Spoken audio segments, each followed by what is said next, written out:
नमस्कार दोस्तों, जय श्री कृष्णा, राधे राधे, जय माता दी। दोस्तों स्वागत है आप सभी का हमारे YouTube चैनल के एक बहुत ही अच्छे और महत्वपूर्ण लाभदायक वीडियो में। तो सिंह राशि वालों, बेटा आपके घर में एक इच्छाधारी नाग देवता बनकर पधारने वाले हैं। जी हाँ दोस्तों, आपको कुछ सावधानियां रखनी चाहिए। इस वीडियो में हम आपको ऐसी जानकारी देंगे जिससे आपकी जिंदगी 100% बदल जाएगी। और आज रात 12:30 के बाद यह देवता आपके घर में घुसने वाले हैं।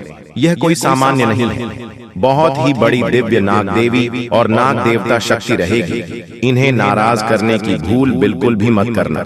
कई बार जाने अनजाने में हम कुछ लोगों को अपमानित करके हमारे घर से भगा देते हैं। हमारे घर में घुसने वाले जीव जंतुओं को भी हम मार देते हैं। आपकी यही एक गलती आपके आने वाले पूरे भविष्य पर भारी पड़ सकती है, क्योंकि यह देवता आपके घर में किसी भी रूप में प्रवेश कर सकते हैं। डरने वाली कोई बात नहीं है, यह तो आपको आशीर्वाद देना चाहते हैं। अभी आपके ऊपर है कि आप आशीर्वाद लेना चाहते हैं या नहीं लेना चाहते हैं। वीडियो बहुत खास है, बिल्कुल भी मिस ना करें और शुरू से लेकर अंत तक जरूर देखिएगा, क्योंकि दोस्तों जो ज्ञान हम आपको देने वाले हैं आपके भी रोंगटे खड़े कर देगा। सबसे पहले जो भी महादेव के सच्चे भक्त हैं इस वीडियो को लाइक जरूर करें और कमेंट बॉक्स में जय श्री हरि नारायणन, जय माता लक्ष्मी जरूर लिखेगा और साथ ही साथ श्री साईं नमस्ते जरूर लिखिएगा। अगले 1 महीने के अंदर में असंभव से असंभव कार्य भी पूरा हो जाएगा। अब दोस्तों, आपने अतिथि देवो भवः इस कहावत को या फिर इस पंक्ति को, इस स्तुति को तो सुना ही होगा। भारत में अतिथि देवो भवः की परंपराएं जाती है, परंतु फिर भी जब हमारे घर में मेहमान आते हैं तो कुछ लोग उन्हें वह बोझ समझते हैं। मन ही मन यह सोचते हैं कि यहाँ से कब उठेंगे, यह उठे तो हम कुछ खाएं, ये उठे तो हम कुछ खाएं, ये यहाँ से उठे तो कुछ कार्य करे। परंतु अगर कोई देवता आपके घर में मेहमान बनकर घुस गए या वह किसी भी रूप में आ सकते हैं, और यदि आपने उन्हें भगा दिया, नहीं पहचाना और अपमानित कर दिया, तो दोस्तों फिर सोच लीजिए आपकी जिंदगी का क्या हाल होगा। इसीलिए तो कहा गया है अतिथि देवो भव, यानी कि हमारे दर पर आया हुआ अतिथि हमारे लिए देश के समान होता है। और यही देवता अब आपके घर में घुसने वाले हैं, तो अब आपको उन्हें नाराज नहीं करना है। हमें तो हर मेहमान की पूजा करनी है, चाहे वह बहुत बड़े से बड़ा क्यों ना हो और छोटे से छोटा क्यों ना हो। अगर हम उसकी पूजा करेंगे तभी तो ईश्वर हमें आशीर्वाद देंगे। किंतु द्वार पर आए मेहमान पर इतनी मेहमान करें तो मैं इसके दर पर जब जाऊंगा तो कितना कल्याण होगा। अब भगवान भी आपके दर पर किसी भी रूप में आ सकते हैं, इस बात में कोई भी दोहराए नहीं है। इसीलिए दर पर आए मांगने वाले की दर पर आए, चेक की घर पर आए। मेहमान की कभी भी बुराई नहीं करनी है, उनके खिलाफ मन में कभी भी दिवस्त या गलत भावना उत्पन्न नहीं होने देनी है। और हमें इस चीज का ख्याल रखना है कि हमें आगे बढ़ाना है, उनकी सहायता करने के लिए, उनका नमन करने के लिए, क्योंकि यही आपका सूत्रधार साबित होगा। इस बात को आप हमेशा याद रखिएगा। अब बहुत सारे लोग जीव जंतुओं से बहुत डरते हैं। देखिए, हर प्राणी में परमात्मा का वास है। परमात्मा ने सभी को बनाया है, डरने की कोई बात नहीं है। हमें सभी जीव जंतुओं की रक्षा करनी है, परंतु बहुत सारे लोग कीड़े मकोड़े को देखते ही उन्हें मार गिराते हैं। ऐसा करके वो बहुत बड़ा पाप अपने हाथों से कर रहे होते हैं। इस बात का आपको अंदाजा नहीं होता, लेकिन बहुत बड़ा अनर्थ आपके द्वारा हो चुका होता है।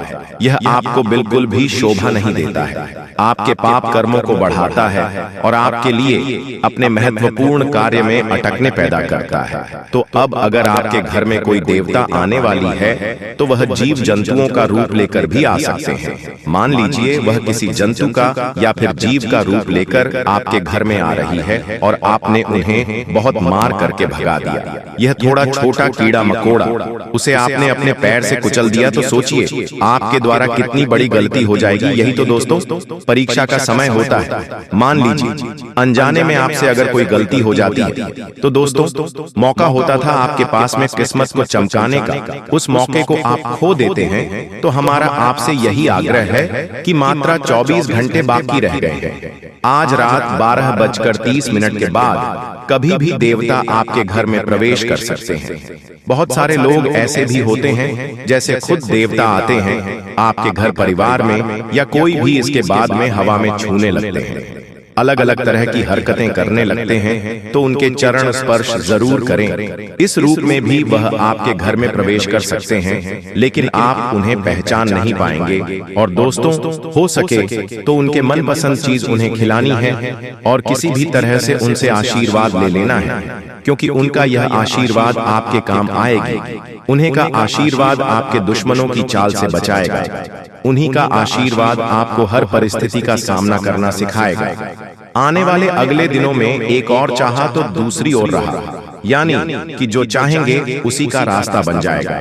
परंतु कई बार ऐसा भी हो जाता है कि इंसान मन से जो काम करता है उसका रिजल्ट बहुत अच्छा आता है, और जो लोगों की बातें सुनकर काम करता है उसका परिणाम अच्छा नहीं आता। इसलिए आप भगवान को पूछिए, लेकिन अपने मन से, ना कि किसी दूसरे के कहने पर। अगर आपकी कोई मन्नत पूरी नहीं होती है तो उस भगवान को बदल देते हैं, किसी और भगवान की शरण में चले जाते हैं। वहां पर भी उसकी मन्नत पूरी नहीं होती तो तीसरी भगवान की शरण में चले जाते हैं। और यहाँ तक तो छोड़िए, जब बहुत समय तक आत्म नहीं होता है तो अपने धर्म को छोड़कर किसी और धर्म के पास पहुंच जाता है। मानव यहाँ तक गिर चुका है कि उसे सिर्फ अपना काम पूरा करना है। जी हाँ, तभी वह उन भगवान को मानेगा। देखिए दोस्तों, हम आपको एक उदाहरण के तौर पर बहुत गहरी बात समझेंगे। कान लगाकर सुनिएगा।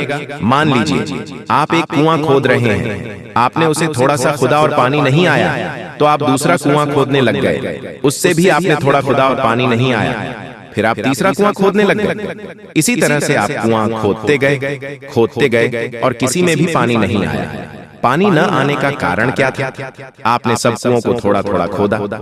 अगर आप एक ही कुओं को लंबा खोद देते, गहरा खोद देते, तो 100% गारंटी थी कि उसमें से पानी आ जाता।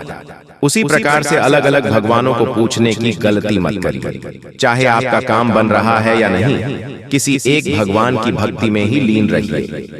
अगर आपके साथ महादेव की बन रही है तो महादेव से बना लीजिए।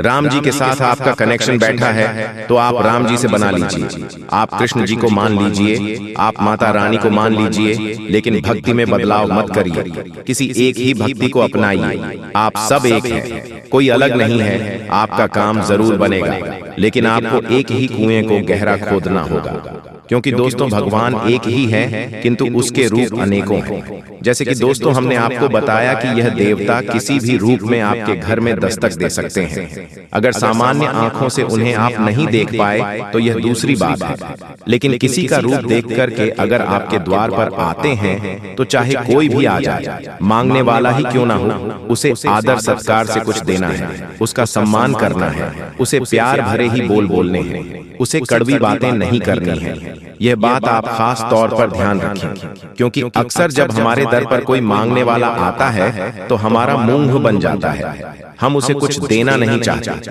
हम उसे किसी भी तरह से भागना चाहते हैं। तो यही चीज जीवन में दिक्कत देती है, तकलीफ देती है।